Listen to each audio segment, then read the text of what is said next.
The courtroom was eerily silent. Every eye in the room was locked onto one man, Dorian Steele, a billionaire, a genius, a monster. He sat with his arms crossed, a smug smirk plastered on his face. The air was thick with tension, but Dorian remained unfazed. He refused to stand as the judge entered the courtroom, a blatant act of defiance.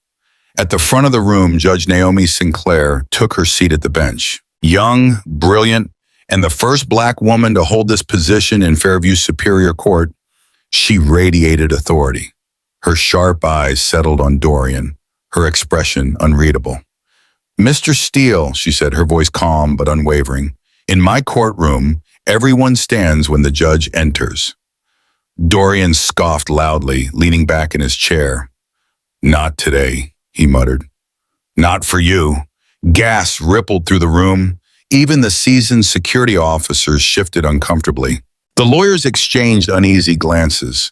The cameras were rolling, capturing every second of this high-profile case that had captivated the nation. But Judge Sinclair, she didn't flinch. She tilted her head slightly, studying Dorian as if he were a puzzle she had already solved. And then, without breaking eye contact, she reached for her gavel. Bam! The sound echoed like a gunshot, sending a clear message. This was her courtroom, and she would not tolerate disrespect. Just a day before, Dorian Steele was living in a different reality. He was untouchable, the undisputed king of steel enterprises, a trillion-dollar empire that shaped global markets. He wasn't just wealthy, he controlled industries, influenced politicians, and made or broke economies with a single decision. Power, influence, absolute control, and yet it was his arrogance that had led him here. The scandal broke like an earthquake. Hundreds of millions of dollars in fraud, insider trading, bribery, every crime a man like him thought he could get away with. For years, the authorities had been chasing him, but they never had enough evidence until now. The FBI raid was a spectacle. Agents stormed his penthouse in Manhattan, dragging him out in handcuffs as flashbulbs exploded around him. The once mighty Dorian Steele brought to his knees. His face was everywhere, on news channels, front pages, viral social media posts. The fall of a billionaire was always a feast for the masses. Yet despite the humiliation, Dorian wasn't afraid. He was furious, because for the first time in his life, people weren't treating him like a king. They were treating him like a criminal. His legal team had fought tooth and nail to keep him out of court. They pulled every string, filed every motion, used every connection, but nothing worked. The judge denied every request. Then Dorian heard who the judge was. Naomi Sinclair, a young Black woman, barely in her 40s, with a reputation for being unyielding. She had built her career taking down the corrupt elite.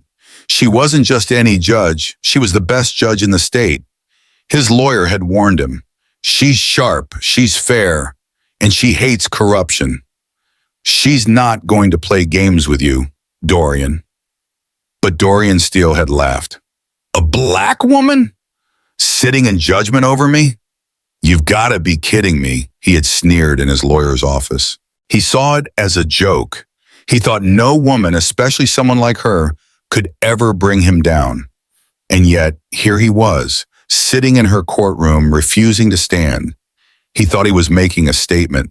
He thought he was in control, but he had no idea what was coming next. The courtroom was a pressure cooker, its air thick with disbelief. The sound of Judge Naomi Sinclair's gavel still echoed like a war drum, cutting through the heavy silence. Dorian Steele, the arrogant billionaire who once commanded entire industries, sat defiantly in his chair, his smirk unwavering.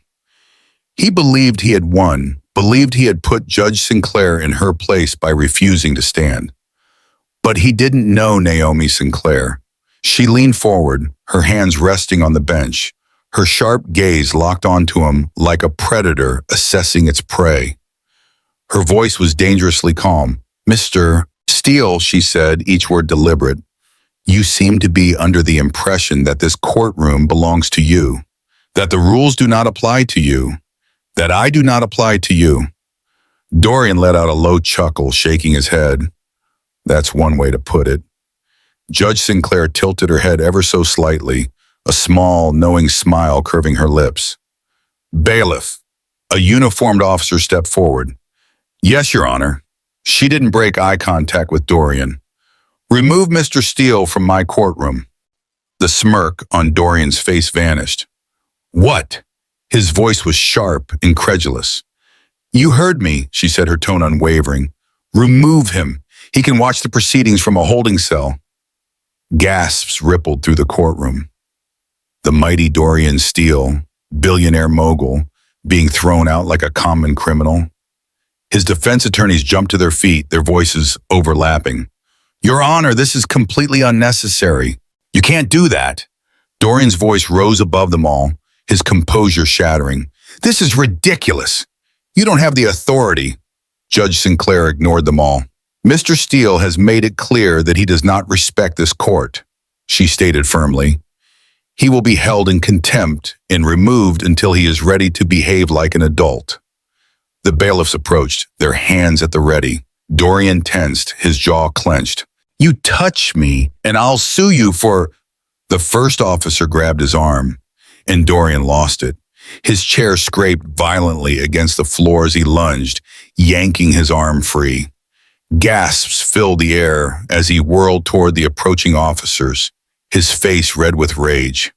I dare you to lay another hand on me, he bellowed. Judge Sinclair remained completely still. She watched the scene unfold as if she had seen it 100 times before. The bailiffs, however, weren't fazed. They had dealt with violent offenders, gang leaders, and hardened criminals. A rich man throwing a tantrum wasn't new. But Dorian Steele had just made his biggest mistake. He swung at the first officer, and that was all it took.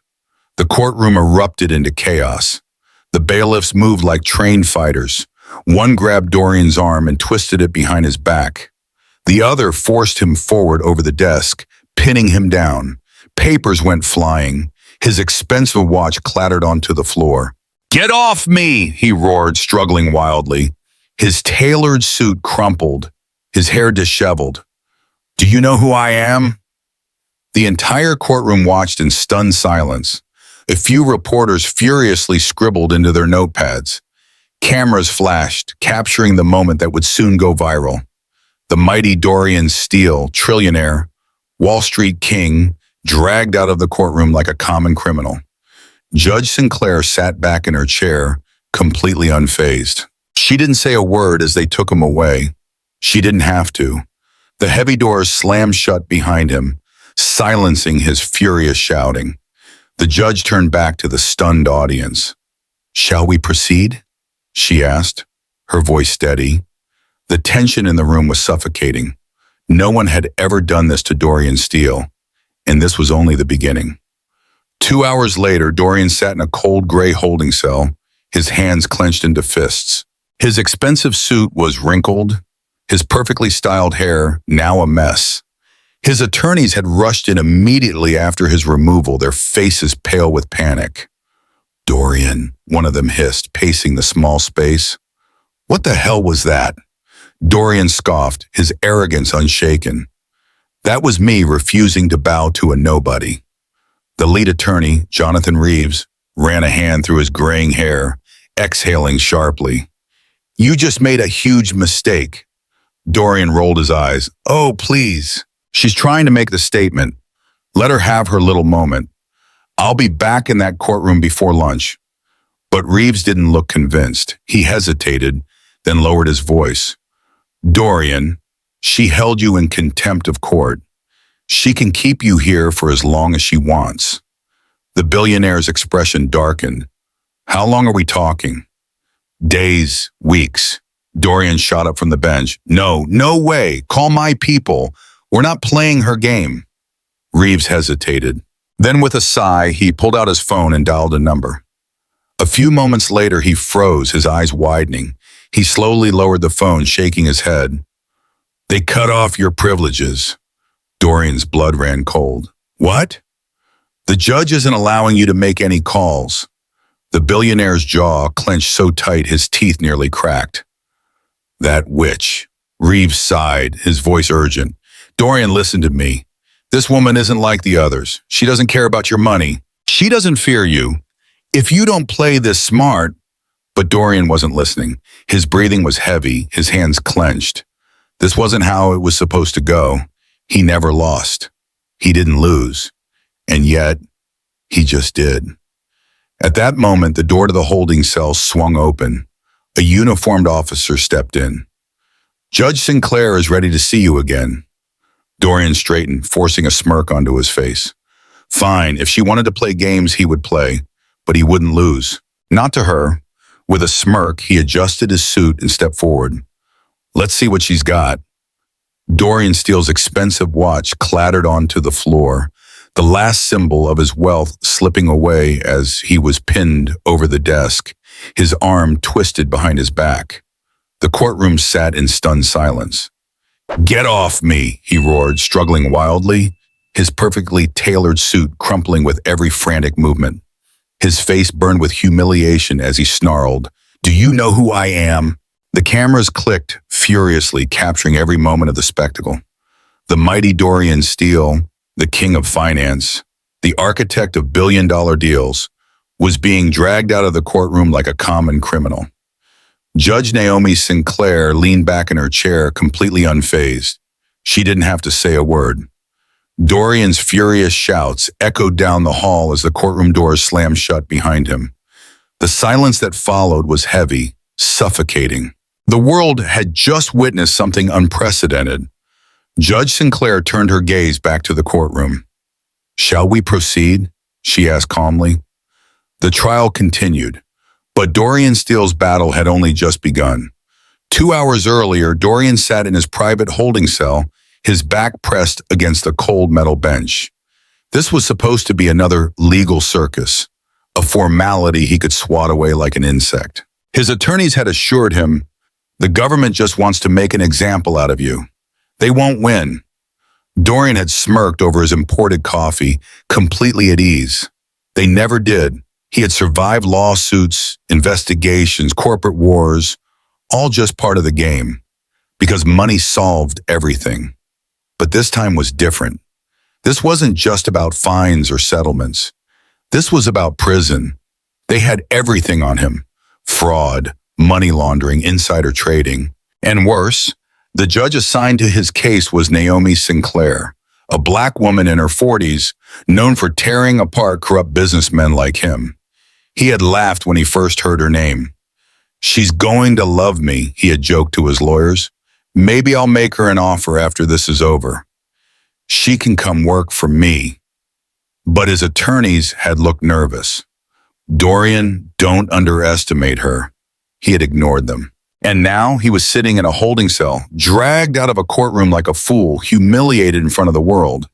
His expensive suit was wrinkled, his hair disheveled. His lawyers rushed in, their faces pale with panic. Dorian, one of them hissed, pacing the room. What the hell was that? Dorian scoffed. That was me refusing to bow to a nobody. The lead attorney, Jonathan Reeves, ran a hand through his graying hair, his expression tight with frustration. You just made a huge mistake.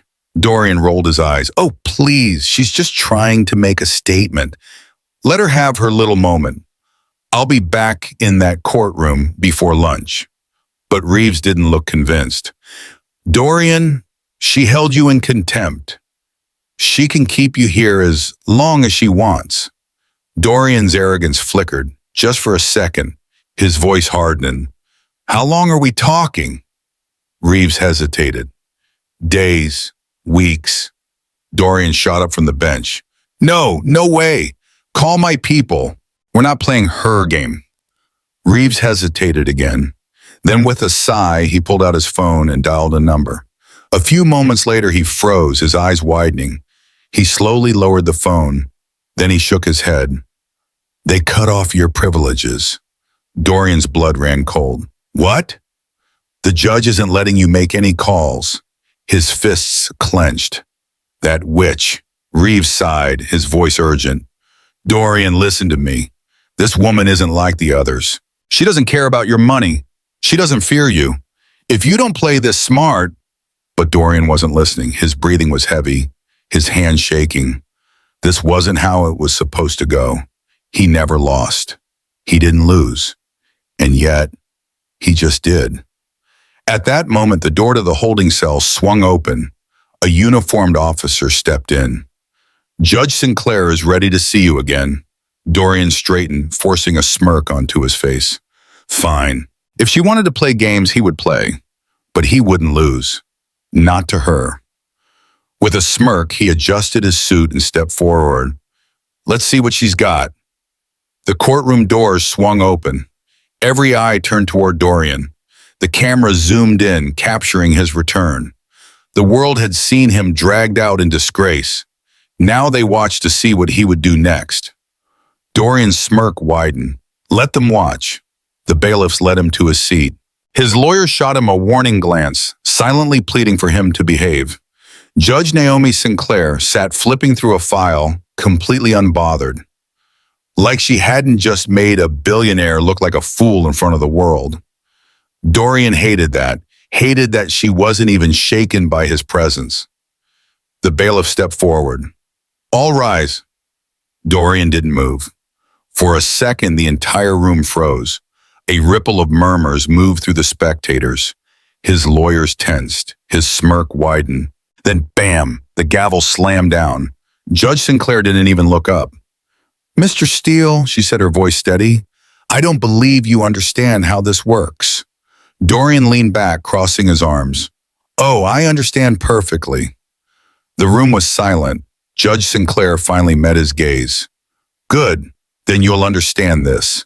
She turned to the bailiffs. "Take him back." Gasps filled the room. Dorian's smirk vanished. "Excuse me?" The bailiff stepped forward. Judge Sinclair's tone was casual, almost bored.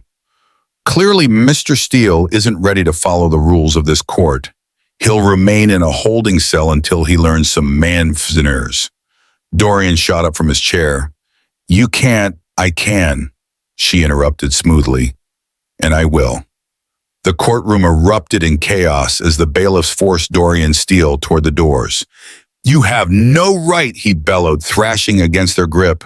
His face twisted in fury as he shouted at Judge Naomi Sinclair, "You're nothing but a—" But before he could finish his insult, the courtroom exploded in noise. Reporters shouting, cameras flashing, murmurs spreading like wildfire. "Do you know who I am?" Dorian roared, his voice carrying through the chamber. The bailiffs didn't care. They dragged him through the courtroom like he was any other criminal, shoving him toward the exit as he thrashed and fought. "You'll regret this, Sinclair," he bellowed over his shoulder. "You think you can embarrass me?" Judge Naomi Sinclair didn't flinch. She simply watched, her expression calm, unreadable. Then, with a quiet tap of her gavel, she looked at the stunned courtroom. "Proceed," she said evenly. Just like that, the trial continued. But for Dorian Steele, the war had only just begun. A dangerous mind. Dorian sat alone in his cold, dimly lit holding cell, his pulse pounding in his ears. He had never felt this kind of anger before. This nobody of a judge had humiliated him. Him, Dorian Steele, the man who owned politicians, the man who controlled entire industries, the man who had never lost. He paced the cell, his fists clenched, his mind racing. This wasn't just about the trial anymore. This was personal. His legal team had tried to visit, but he had thrown them out. He didn't need their pathetic warnings about playing nice. He didn't play nice. He played to win. Judge Sinclair thought she was powerful, thought she was in control. She had no idea who she was dealing with. Dorian wasn't just rich, he owned people, and it was time to remind the world exactly who was in charge. With a slow, dangerous smile, he sat back against the wall, tapping his fingers together. It was time to make a call. 3 hours later, Judge Naomi Sinclair stepped into her office, closing the door behind her. She let out a small sigh, pressing her fingers against her temple. It had been an exhausting day. She had seen arrogant men before, had sentenced powerful criminals who thought the law didn't apply to them. But Dorian Steele was different. There was something about him, something dangerous. He wasn't just a man throwing a tantrum. He was a man who truly believed the world belonged to him. She walked over to her desk, flipping through the case files. The evidence against him was overwhelming. His empire had been built on lies, corruption, and greed. He had ruined lives, stolen millions, and laughed while doing it. And now, for the first time in his life, someone had told him no. A knock at the door made her look up. Her clerk, Daniel Carter, peeked inside. "Judge, I think you need to see this." She frowned. "What is it?" Daniel stepped inside, holding up a tablet. She took it, glancing at the screen, and froze. Dorian Steele was trending, not because of his courtroom meltdown, because of her. Headlines filled the screen. "Rogue judge humiliates billionaire." "Abuse of power, did Judge Sinclair go too far?" "Dorian Steele denied basic rights in courtroom chaos." "Is this about race?" Naomi's grip tightened on the tablet. "They're spinning it against you," Daniel said quietly. Naomi exhaled slowly. She had expected backlash. Dorian had connections. Dorian had power. But she hadn't expected this fast. The story was already out, and she was being painted as the villain. Her heart pounded, but her face remained calm. She set the tablet down and looked at Daniel. "Schedule a meeting with the Chief Justice." Daniel hesitated. "You think they're going to—" "I don't know," she admitted, "but I need to be ready." Because this wasn't just a trial anymore. This was a war, and she had just become Dorian Steele's next target. Judge Naomi Sinclair sat in the Chief Justice's office, her hands folded neatly on the table. Across from her sat Chief Justice Roland Hayes, an older man with sharp eyes and a calm demeanor. The walls were lined with law books. The air smelled of leather and coffee. She had been in this room before, but never like this. "Judge Sinclair," Hayes began, setting down a newspaper with her name splashed across the front. "We have a problem." Naomi didn't flinch. She had already seen the headlines. She had already read the twisted version of the story Dorian's people were spreading. They were painting her as the villain, a biased judge, a power-hungry activist.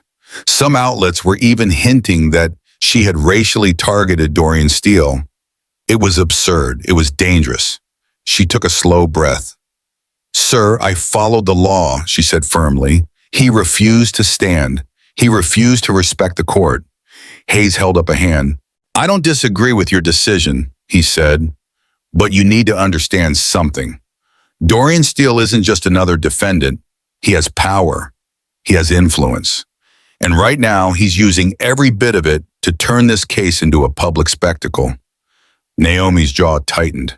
"So what are you saying?" Hayes sighed, rubbing his temples. "I'm saying that if this continues, the Judicial Committee may start asking questions. They might push to have you removed from the case." Naomi's stomach clenched, but her face remained calm. "Removed?" she asked quietly.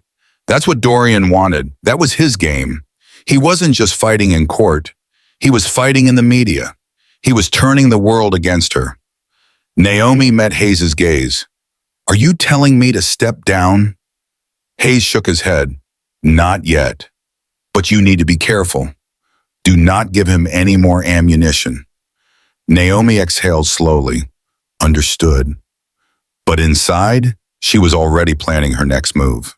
Dorian Steele sat in his cold, dimly lit holding cell, his fingers tapping against the metal table. Across from him, Jonathan Reeves, his lead attorney, glared at him, his expression tight with frustration. "Looks like your little PR stunt worked," Reeves said, crossing his arms. "They're already talking about getting Judge Sinclair removed." Dorian chuckled, leaning back in his chair. "Did you really think I was going to sit in here and let her embarrass me?" Reeves didn't smile. "Dorian, you need to be careful. You're winning the media war, but in the courtroom, she still holds the power." Dorian's smirk didn't waver. "Not for long." Reeves hesitated. "What are you planning?" Dorian stood, adjusting his suit, his movements slow and deliberate. "Oh, nothing," he said casually, though his eyes gleamed with something dark. "Just making sure that Judge Sinclair remembers her place." Reeves frowned. "Dorian," Dorian held up a hand. "Relax, Jonathan. I'm just going to remind her who she's dealing with." Reeves didn't look convinced, but Dorian didn't care. He had been humiliated once. It wouldn't happen again. That night, Judge Naomi Sinclair pulled into her driveway, her body exhausted, but her mind sharper than ever. Her meeting with Chief Justice Roland Hayes had only confirmed what she already knew. Dorian Steele was trying to intimidate her, but Naomi wasn't afraid. She had faced worse. As she stepped out of her car, the crisp night air filled her lungs. The neighborhood was quiet, the street lights casting long shadows over the pavement. She walked up to her front door, her mind racing with everything she needed to do next. Then she saw it, a single white envelope tucked into her doorframe. Her heart skipped a beat. She wasn't expecting any mail. Frowning, she pulled it free and opened it. Inside was a single piece of paper with 4 bold words scrawled in black ink. "Step down or else." Naomi's breath caught in her throat. She slowly looked around, scanning the dark street, the parked cars, the quiet houses. Nothing. No one. But someone had been here. Someone had left this threat. Her hands tightened around the note. Dorian, it had to be him. He was playing dirty now. Naomi inhaled deeply, forcing herself to stay calm. She wasn't the kind of woman who backed down. If Dorian Steele wanted a war, then he had just started one. Naomi stood on her porch, gripping the note in her hand. Her heart pounded, but her face remained still. She had received threats before. It came with the job. But this wasn't from some random criminal. This was personal. This was Dorian Steele. She stepped inside, locking the door behind her. The silence of her home felt heavier than usual. She took a slow breath, then pulled out her phone and dialed a number. A few rings, then a deep, familiar voice answered. "This is Detective Langley." "Langley, it's Sinclair." There was a pause, then a sigh. "What happened?" "I need you to come by my house," she said, her voice steady. "Now." Langley didn't ask questions. "On my way." Naomi placed the note on her kitchen table and sat down, her mind racing. Dorian Steele wanted her to be afraid, but fear wasn't in her nature. Dorian sat in his holding cell, waiting. The game had begun. He didn't need to send the note himself. He had people for that, people who would do far worse if necessary. Judge Naomi Sinclair thought she could humiliate him in court. She thought she could treat him like some common criminal. She was about to learn the truth. He wasn't just powerful. He was dangerous. And people who crossed him never walked away unscathed. The sound of the cell door opening made him glance up.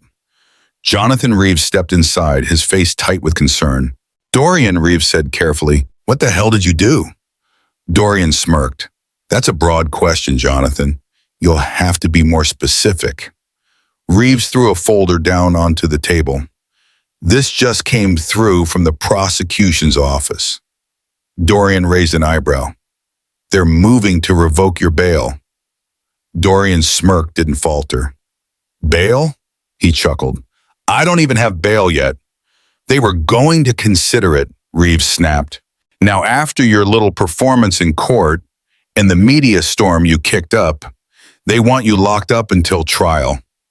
Dorian leaned back, laughing. "Let them try." Reeves wasn't laughing. "Dorian, listen to me. The judge still holds the power in this case. If you keep pushing her, she can make things very difficult for you." Dorian leaned forward, his expression turning cold. "Not for long." Reeves hesitated. "What are you planning?" Dorian simply smiled. "You'll see soon enough." Detective Langley arrived at Naomi's house within 20 minutes. He was tall, broad-shouldered, with a no-nonsense attitude Naomi had always respected. As soon as he stepped inside, she handed him the note. Langley read it, his jaw tightening. "Where did you find this?" "Tucked in my door." Langley exhaled through his nose. "You have cameras?" Naomi shook her head. Not outside, just inside. Langley rubbed his temple. You know who sent this? Naomi folded her arms. Dorian Steele. Langley's lips pressed into a thin line. We don't have proof of that. We don't need proof, Naomi said firmly. We both know how men like him operate. Langley didn't argue. He had been a cop long enough to know that powerful men rarely got their hands dirty. They sent messages, and when those didn't work, they escalated. Langley placed the note into an evidence bag. I'll get forensics on it, but if he's smart, there won't be any fingerprints. Naomi nodded. I figured. Langley studied her. Naomi, this is serious. I know. If you step on the wrong toes, they don't just push back. They crush. Naomi met his gaze. Let them try. Langley sighed. You're the most stubborn woman I know. Naomi smirked.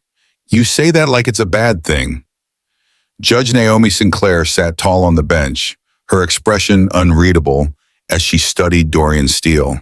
Something was wrong. Dorian stood before her, his hands still cuffed, but the smirk on his face wasn't the smirk of a man who had lost. It was the smirk of a man who knew he was about to win. Naomi didn't like it. She turned to the prosecutor. Proceed, she said. David Ramirez, the state's lead prosecutor, adjusted his glasses and cleared his throat. Your Honor, given Mr. Steele's repeated disregard for courtroom decorum and his clear attempt to obstruct justice, the state formally moves to revoke any possibility of bail and requests that he remain in custody until trial. Naomi nodded. Mr. Reeves, your response? Dorian's lawyer, Jonathan Reeves, stood slowly, looking uneasy. Even he wasn't comfortable with Dorian's antics. Your Honor, he began carefully, my client recognizes that his behavior in court has been spirited. Dorian snorted. Reeves shot him a quick glare before continuing. However, we argue that he is not a flight risk. Mr. Steele has deep ties to the community. His businesses employ thousands, and there is no reasonable justification for keeping him incarcerated before trial. Naomi tapped her fingers against her desk. She had expected this. What she hadn't expected was the smug, relaxed way Dorian stood there. As if this was all just a formality. As if he already knew what she was going to say. That feeling in her gut twisted tighter. Naomi took a slow breath and straightened. Mr. Steele has demonstrated blatant disrespect for this court, and I see no indication that he intends to take these proceedings seriously. As such, I am... Suddenly the doors to the courtroom burst open. A man in a sharp suit strode in, flanked by two other attorneys. He moved with confidence, his briefcase in hand, his expression unreadable. The room turned to him, murmurs breaking out. Dorian's smirk grew wider. Naomi's stomach dropped. The man stopped just short of the defense table and cleared his throat. Your Honor, he said smoothly, my name is Richard Calloway. I am Mr. Steele's new attorney. The room froze. Reeves stiffened beside Dorian, his face paling. Naomi frowned. Mr. Calloway, I was not informed of any changes in legal representation. Calloway smiled politely. Apologies, Your Honor. The paperwork was filed this morning. Mr. Reeves will, of course, be stepping down as lead counsel. Reeves looked like he had just been punched in the gut. Dorian, however, looked thrilled. Naomi's fingers tightened around her gavel. Calloway's name wasn't unfamiliar. He was a fixer, a legal shark, the kind of attorney billionaires called when they needed their problems to disappear. The worst kind of lawyer. Calloway turned to the prosecution. Given this change, Your Honor, we respectfully request a postponement before any decisions are made regarding Mr. Steele's bail. Naomi narrowed her eyes. And why would I do that? Calloway didn't blink. Because, Your Honor, as of this morning, new evidence has emerged, evidence that changes everything. The room exploded into whispers. Naomi's heart pounded. What evidence? Calloway smiled, his eyes sharp. We have obtained proof, he said smoothly, that my client is being unfairly targeted, that this case is not about justice, but about bias. Naomi's pulse quickened. There it was. The trap. Dorian hadn't been waiting to hear her ruling. He had been waiting for this. Your Honor, Calloway continued, stepping forward, we have evidence that Judge Sinclair has a personal bias against my client. And on that basis, we are filing an official motion to have you removed from this case. A stunned silence filled the courtroom. Then, chaos. Reporters scrambled to type notes. The prosecutor whispered furiously with his team. Reeves looked like he wanted to disappear. But Dorian? Dorian just grinned. Naomi's jaw tightened. On what grounds? She demanded. Calloway calmly reached into his briefcase, pulling out a thick folder. Your Honor, over the past week, multiple media outlets have raised concerns about your impartiality.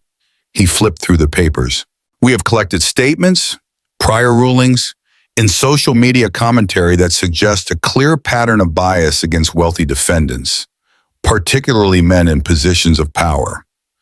Naomi's stomach turned. That's absurd. Calloway shrugged. Perhaps, but the perception of bias is enough. And now, with the public questioning your motives, we argue that you cannot provide a fair trial. The prosecution shot to their feet. This is a ridiculous attempt to manipulate the court, Ramirez snapped. But Naomi barely heard him. Her mind was already moving. Dorian had played this perfectly. This wasn't just about getting out of prison. This was about destroying her reputation. She gripped her gavel tightly. Mr. Calloway, I will review your motion, but let me be clear. This case will not be derailed by theatrics. Calloway's smile didn't fade. Of course, Your Honor. We trust the process. Dorian chuckled under his breath. Naomi met his gaze. For the first time, she saw something new in his eyes. Not just arrogance, confidence. He thought he had already won, and for the first time, Naomi felt something she hadn't before. Doubt. Judge Naomi Sinclair walked briskly through the courthouse, her pulse steady despite the chaos swirling around her. The reporters shouted questions, cameras flashed, and the media's narrative had already shifted. This wasn't about justice anymore. It was about power, and Dorian Steele was winning. Naomi didn't slow down, didn't let them see even a flicker of doubt. She moved with purpose, her expression unreadable. But inside, her mind was calculating, adjusting, planning. Dorian wanted her off this case, and if she didn't move first, he might just get what he wanted. She entered the courtroom ready to take her seat when her clerk, Daniel Carter, rushed up to her, his face pale. Judge, you need to see this. Naomi frowned, but before she could respond, Daniel was already pulling out his tablet. She stiffened as she read the headline. Judge Sinclair exposed. A history of bias against the wealthy. Beneath the title was a carefully curated list of cases she had presided over. Ones where she had ruled against corporate executives, hedge fund managers, and high-profile businessmen. The subheading was even worse. Does Judge Sinclair hate powerful men? A deep dive into her controversial rulings. Naomi's jaw tightened. This was surgical, planned, a perfectly timed attack designed to make her look prejudiced, irrational, and incapable of fairness. Dorian hadn't just come after her reputation, he had weaponized it. She looked at Daniel. Where is this coming from? Daniel swallowed. Multiple sources, some political blogs, some mainstream media, but they're all citing an anonymous legal insider. Naomi exhaled slowly. Calloway. This wasn't just Dorian's game. His new attorney, Richard Calloway, was a master manipulator. If they had planned this, that meant the next move was coming fast. And she had to be ready. A dangerous new game. Naomi turned to David Ramirez, the lead prosecutor, who had been reading the article over her shoulder. His face was tight with anger. This is a setup, he muttered. Naomi nodded. Yes, and it's working. David rubbed his temple. If this spreads, the Judicial Committee might actually force you to step down. That's the goal, she murmured. Dorian wasn't trying to win in court. He was turning the public against her. If the public believed she was biased, the committee would have no choice but to remove her. And once she was gone, A more favorable judge would step in, one who wouldn't challenge a billionaire like Dorian Steele. Naomi clenched her fists. She would not let that happen. She turned to Ramirez. "We need to move first." Ramirez frowned. "How?" Naomi's gaze hardened. "We fight fire with fire." Dorian leaned back in his holding cell, watching the news unfold on a small mounted screen. The media was playing right into his hands. They were doing the work for him. Every channel, every article, every social media thread was debating the same question. Was Judge Sinclair truly impartial? Dorian smirked. Of course she wasn't. She had made this personal the moment she humiliated him. And now, she was about to pay the price. His lawyer, Richard Calloway, entered the cell, his expression unreadable. Dorian grinned. "I assume everything is going as planned." Calloway exhaled, setting down a folder. "You're winning the media war." Dorian's smirk widened. "Good." Calloway hesitated, then said, "But we have a problem." Dorian's smirk faltered slightly. "What kind of problem?" Calloway met his gaze. "Judge Sinclair isn't playing defense." Dorian frowned. "Meaning?" "She's going after you." That evening, a new wave of articles flooded the media. But this time, they weren't about Naomi Sinclair. They were about Dorian Steele. The real story behind Dorian Steele, a history of corruption and cover-ups. Naomi had authorized a strategic leak, one that exposed Steele Industries' long history of fraud, labor violations, and hushed-up scandals. For years, Dorian had used money and influence to make problems disappear. But not anymore. One particularly damning piece detailed how Steele Industries had been investigated for human rights abuses in its overseas factories, only for the case to be mysteriously dropped after a large donation was made to a certain senator's campaign fund. Another article revealed how multiple whistleblowers had come forward, accusing Steele of intimidation tactics and bribery. The tide began to turn. Suddenly, instead of questioning Naomi's fairness, people started asking, if Dorian Steele is innocent, why has he been silencing people for years? Dorian watched the headlines shift in real time. His fingers curled into fists. She had countered his move perfectly. This wasn't supposed to happen. The next morning, Naomi walked into the courtroom, her expression calm but unyielding. Dorian sat at the defense table, his usual arrogance replaced with something colder. Calloway leaned in and whispered something to him, but Dorian didn't respond. For the first time since this case began, he wasn't smiling. Naomi took her seat. "All rise," the bailiff called out. Dorian stood without hesitation. Naomi met his gaze, then turned to Calloway. "I have reviewed your motion," she said evenly. Calloway straightened, ready to deliver another well-prepared argument. But Naomi wasn't interested in theatrics. She picked up a thick file and held it up for the courtroom to see. "This is a detailed record of Mr. Steele's history of intimidation, bribery, and obstruction of justice." Calloway's expression barely shifted, but Dorian's jaw tightened. "Given the new evidence brought to my attention," Naomi continued smoothly, "the request to have me removed from this case is denied." The courtroom erupted. Reporters scrambled to take notes. The prosecutor, Ramirez, smirked. Dorian's hands clenched into fists. This wasn't how it was supposed to go. Naomi tapped her gavel once, silencing the room. She turned to Dorian. "You wanted a war, Mr. Steele," she said calmly. Her voice was clear, unwavering, absolute. "Well, now you have one." Judge Naomi Sinclair sat tall at the bench, her posture composed, her expression unreadable.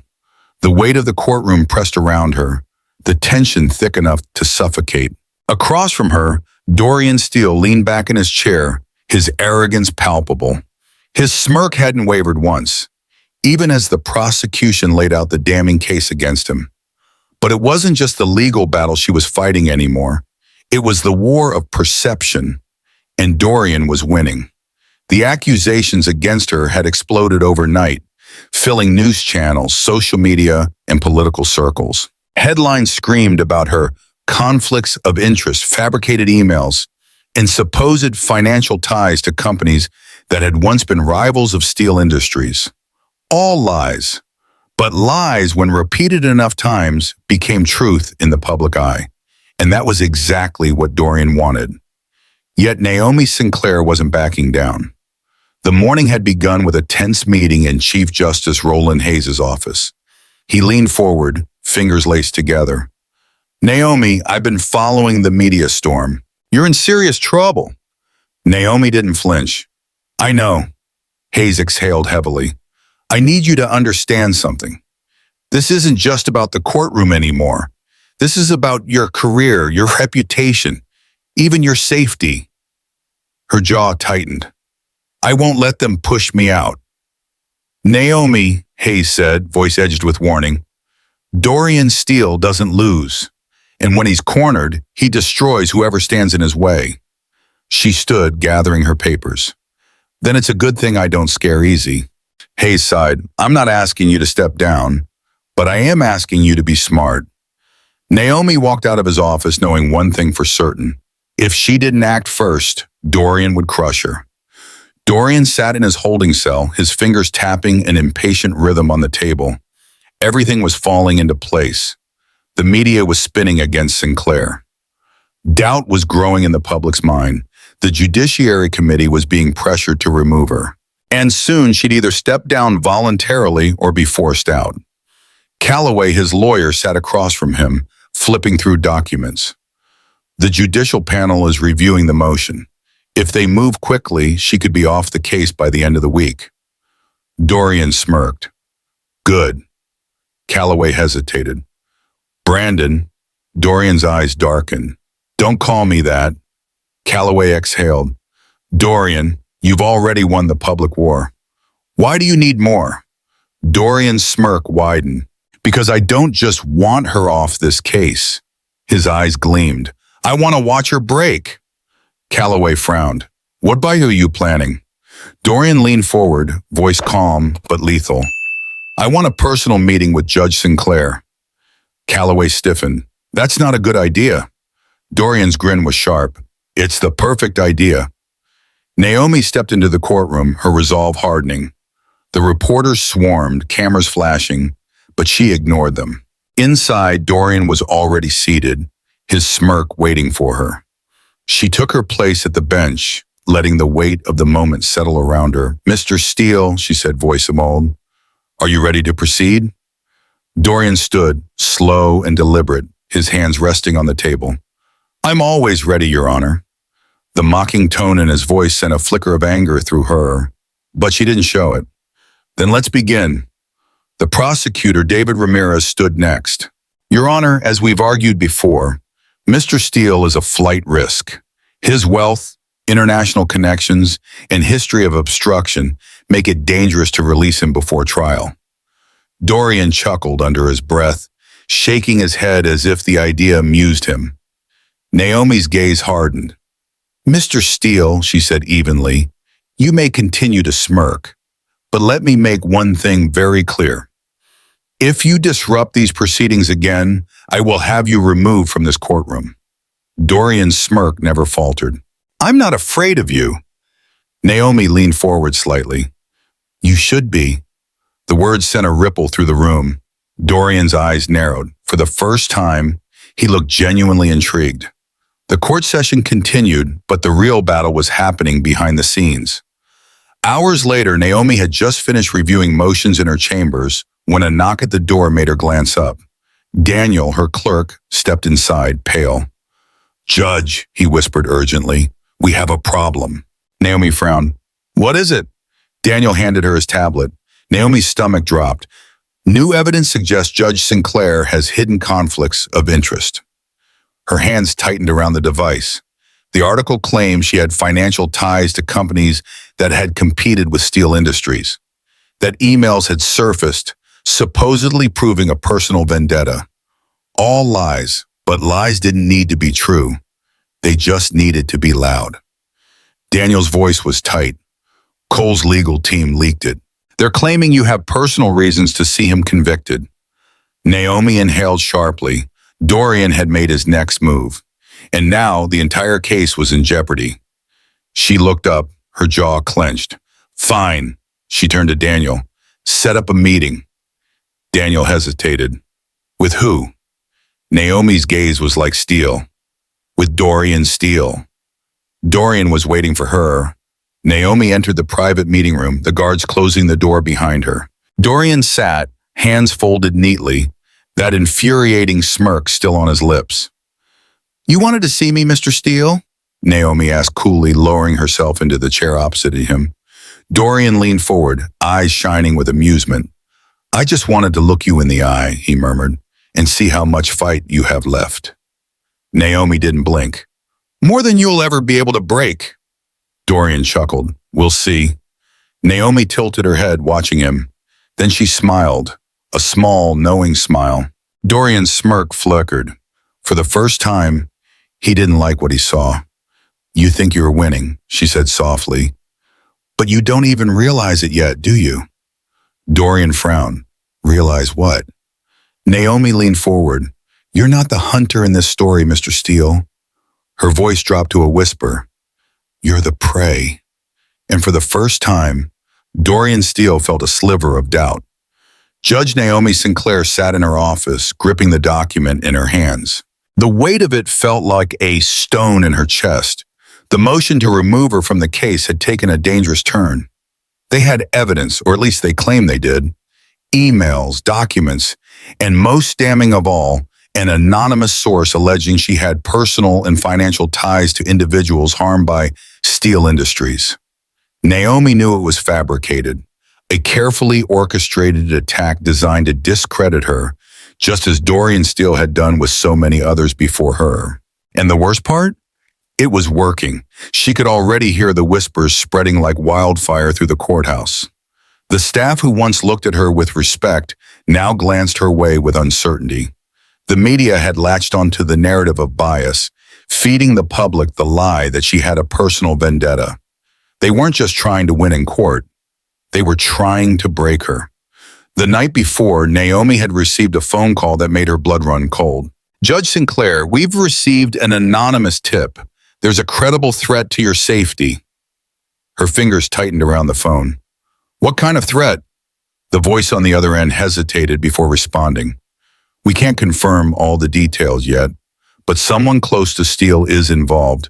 We've already increased security, but you need to be aware. Naomi's mind raced. Was this just another scare tactic? Or was she truly in danger? She thought back to the threatening note she had received weeks ago, the one telling her to step down. Back then, she dismissed it. Now, she wasn't so sure. The voice on the other line lowered, more urgent now. Judge, I don't think you realize just how far this goes. Steele has people everywhere. This isn't just about the case anymore. Naomi's throat tightened. What do you mean? The voice paused, then gave her one last warning. Be careful. Trust no one. Then the line went dead. Naomi sat in silence, the weight of those words pressing down on her. She wasn't just fighting for justice anymore. She was fighting for her life. The next morning, Naomi arrived at the courthouse under heavy security. She kept her head down, moving quickly through the halls, but she could feel the world's eyes on her. The cameras, the journalists, the courthouse staff. The pressure was suffocating. Just as she reached the courtroom doors, her clerk, Daniel, rushed up to her, his face pale. Judge, he panted, there's been a development. You need to see this. He handed her a file. Naomi scanned the pages, her eyes widening in disbelief. Dorian Steele's legal team had submitted new evidence, and this time it was far more dangerous. They had forged emails, doctored financial records, and now an anonymous source willing to testify against her. A whistleblower. Naomi's pulse pounded. She closed the folder and took a steadying breath. Dorian Steele wasn't just trying to delay his conviction. He was trying to destroy her. Back in his holding cell, Dorian Steele leaned against the cold metal wall, watching the small TV screen mounted in the corner. The news was exactly what he wanted. Judge Sinclair's impartiality questioned. Did Sinclair have financial motives against Steele? New whistleblower testimony threatens the integrity of the case. Dorian smirked. The public was turning against her. Now it was only a matter of time before the judicial panel removed her from the case. Calloway, his lawyer, walked in, looking pleased. The motion has been officially submitted. If they move quickly, she'll be off the case within the week. Dorian chuckled. Perfect. Calloway hesitated. You've won, Dorian. Why keep pushing? Dorian's smirk widened. Because I don't just want her off the case. His cold, calculating gaze locked onto Calloway's. I want her ruined. Naomi stood in the courtroom, her heart pounding in her chest. The entire world was watching. She could see the press, the cameras, the jury, the courthouse staff. And at the center of it all, Dorian Steele, still smirking, still arrogant, still thinking he had already won. Naomi took a slow, measured breath and lifted her gaze to the room. She would not be intimidated. She had worked too hard to let a criminal take everything from her. She gripped the gavel tightly. Court is now in session. The room fell silent. The final battle had begun. Judge Naomi Sinclair stepped into the Chief Justice's office, her posture straight, her eyes burning with determination. She had been pushed too far. Dorian Steele had been playing his power games from the start, but today he crossed the line. The gunshot in her courtroom was not just an act of violence. It was a message, a calculated threat meant to intimidate her, to rattle her, to make her step down. But Naomi wasn't built that way. She wasn't going to run. The Chief Justice, Roland Hayes, sat behind his massive oak desk, his fingers laced together as he studied her. The room was heavy with silence, the smell of old leather-bound books and coffee lingering in the air. Judge Sinclair, he said, his voice low but firm, I assume you know why I called you here. Naomi took a seat across from him, her hands folded tightly in her lap. I imagine it has something to do with the gunshot in my courtroom. Hayes exhaled slowly, leaning forward. That and the motion to have you removed from the case.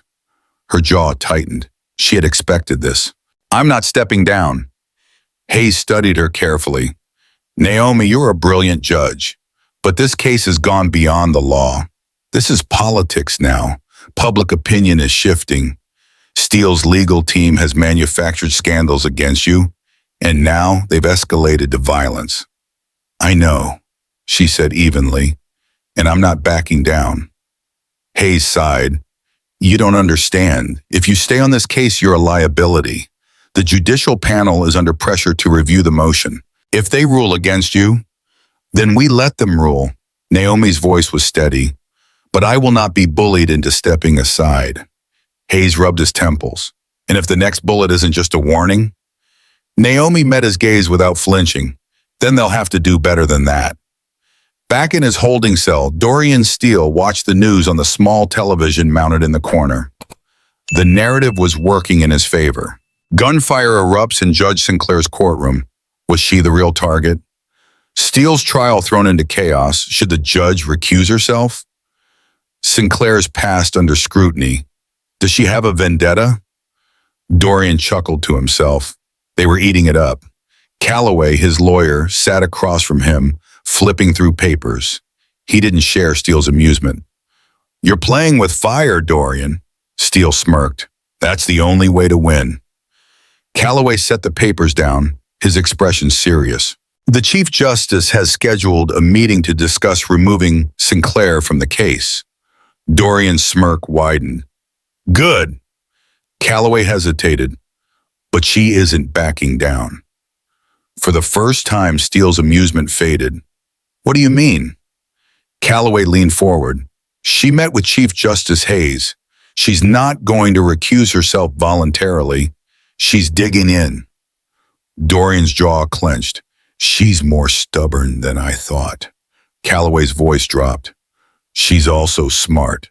If she finds a way to expose you before we get her removed, you could lose control of this case. Dorian exhaled through his nose. So we hit her harder. Calloway frowned. Dorian, I don't care what it takes. His voice was cold, sharp. Find more dirt. Find another leak. If we can't push her out, we bury her. Naomi walked through the courthouse halls, her heels clicking against the marble floors. Everywhere she looked, eyes were on her. Whispers, stares, doubt. She refused to let it shake her. David Ramirez, the lead prosecutor, was waiting for her in her chambers, his face tight with frustration. "We need to talk," he said the moment she entered. Naomi shut the door behind her. "Then talk." Ramirez ran a hand through his hair. "The review board is meeting tomorrow. If they vote against you, you're off the case." Naomi exhaled. "I figured as much." Ramirez paced. "This isn't just about the trial anymore, Naomi. Steele is escalating. The media war, the threats, the gunshot. He's turning this into a spectacle." "I know," she said. "That's why we're going to expose him first." Ramirez stopped at pacing. "What?" Naomi took a step closer. "We leak before they do. We get the truth out before Steele can twist it any further. His entire empire is built on corruption. His past is riddled with dirty business deals, threats, and payoffs." Ramirez hesitated. "Naomi, you're talking about playing dirty." "I'm talking about telling the truth." He studied her for a long moment. Then he nodded. "What's the plan?" That night, the first real cracks in Steele's defense began to show. Investigative journalists received an anonymous tip. Documents, records, testimony, everything Steele's team had tried to bury. By morning, the headlines had shifted. Steele's history of intimidation revealed. New evidence suggests pattern of corruption.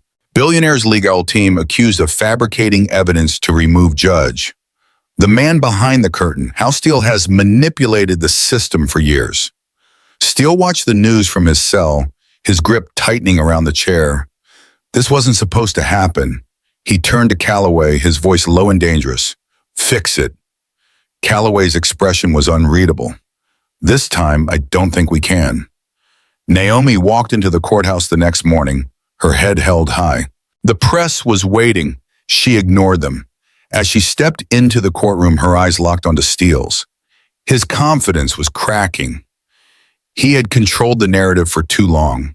But now it was her turn. She took her seat at the bench, tapped her gavel once. Court is now in session. The war wasn't over, but she was winning. Judge Naomi Sinclair sat across from Chief Justice Roland Hayes, her eyes sharp with unwavering determination. The past weeks had been a relentless battle, but she was done playing defense.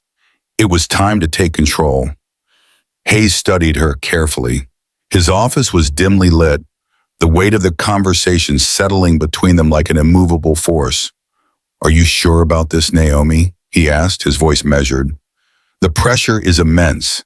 Steele isn't just playing the legal game anymore. He's coming after you personally." Naomi didn't flinch. "I know exactly what he's doing, but if I back down now, I'm letting him win, and I won't allow that." A long silence stretched between them. Hayes finally sighed, nodding. "All right, I'm not going to stand in your trim, but understand this. You're not just fighting a case anymore. You're fighting a war, and if you proceed, it could cost you everything." Naomi's expression didn't waver. "Then let's go to war." The trial resumed, the air thick with tension. Every seat in the courtroom was filled, cameras flashing, reporters whispering furiously. But Naomi was no longer rattled. The gunshot, the threats, the media smear campaign. None of it mattered anymore. She had been pushed to the edge, and now she was pushing back. Naomi's eyes locked onto Dorian Steele, his expression unreadable, but his posture too relaxed, too confident. She knew he believed he was still in control. He wasn't. "Mr. Steele." Naomi's voice rang out, firm and commanding. "You have spent the entirety of this trial manipulating the system. You've manipulated the public, and now you've attempted to intimidate this court." A slow smirk curled on Steele's lips. "I'm just playing the game, Judge. You can't blame me for that." Naomi leaned forward slightly, her gaze unwavering. You're right, you are playing a game. Her voice was calm, dangerous. But so am I. A flicker of something crossed Steele's face. Surprise? Uncertainty? Naomi turned toward the court officers. I am issuing a full, immediate investigation into the events of yesterday. This court will not proceed until we have full clarity on what happened. A murmur of shock rippled through the courtroom. Steele's smirk faltered. He shifted in his seat, clearly thrown off by her move. You've played your hand, Mr. Steele, Naomi said, her voice like steel. Now it's my turn. She slammed her gavel down. Court is adjourned. Days passed, and the truth unraveled like a thread pulled from a tightly woven lie. The gunshot that had disrupted the trial? A calculated move. The ballistic reports and security footage uncovered the shocking truth. The shot had been fired by one of Steele's own associates. A planted disruption. A desperate attempt to create chaos, shift the narrative, and paint Naomi as the villain. But it had backfired. Instead of Naomi being the one scrutinized, the investigation turned on Steele. The media, once his greatest weapon, suddenly turned against him. Headlines flooded the news cycle. Steele's trial unraveled, fabricated chaos in the courtroom. New evidence exposes Steele's attempt to manipulate the legal system. Steele's inner circle cracks. Associates speak out. The narrative had shifted. Naomi wasn't the villain anymore. Steele was. The trial reached its final day. The courtroom was silent, every person holding their breath as Naomi returned to the bench, her posture regal, her expression unshakable. She had fought through lies, attacks, and threats. And now it was time to end this. Naomi lifted her gaze to the jury. Has the jury reached a verdict? A beat of silence. Then, we have, Your Honor. The jury foreman stood, clearing his throat. On the charge of financial fraud, we find the defendant guilty. A ripple of reaction moved through the courtroom. On the charge of insider trading, we find the defendant guilty.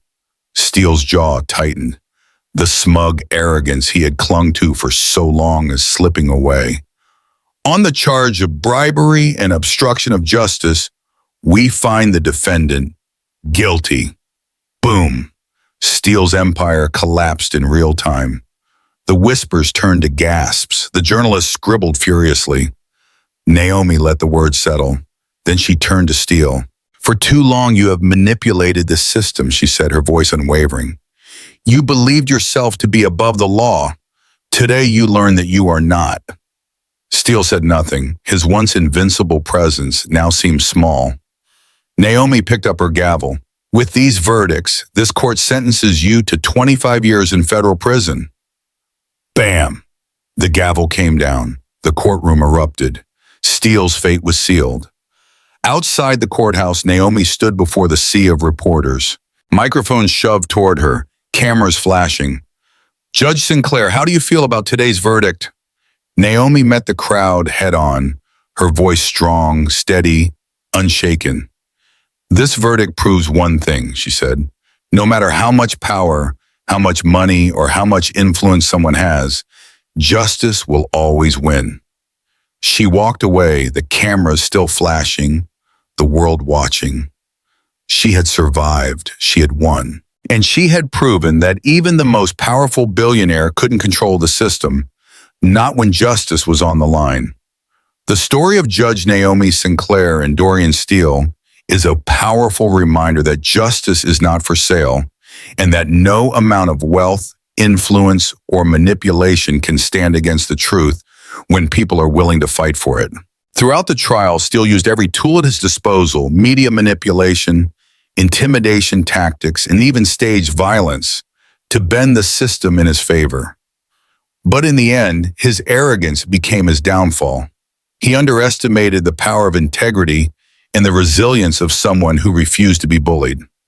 Naomi Sinclair stood her ground despite threats to her career and personal safety, proving that true strength lies not in power, but in unwavering principles. The lesson here is that corruption thrives when good people stay silent, but it collapses when those in power choose to fight back with truth and conviction. Steele's empire was built on deception, yet a single determined judge was able to bring it crashing down, not because she was stronger or wealthier, but because she refused to be controlled. The story teaches us that justice requires courage. Courage to stand against those who believe they are untouchable. Courage to speak up when others remain silent. And courage to hold firm even when the odds seem insurmountable. In a world where money often dictates outcomes, Naomi's victory reminds us that the law should serve the people, not the powerful. No matter how dark the path may seem, truth will always find the light, so long as there are people brave enough to carry it forward. If you enjoyed this story and believe in justice, integrity, and the power of standing up against corruption, don't forget to like this video, share it with your friends, and leave a comment below. Tell us your thoughts. What would you have done in Judge Sinclair's place? And if you love stories that expose power struggles, courtroom drama, and the fight for truth, make sure to subscribe to the channel and turn on notifications so you never miss a new upload. Your support helps us continue bringing you powerful stories like this one. Together, we can shine a light on truth, justice, and the battles that define us. Thanks for watching.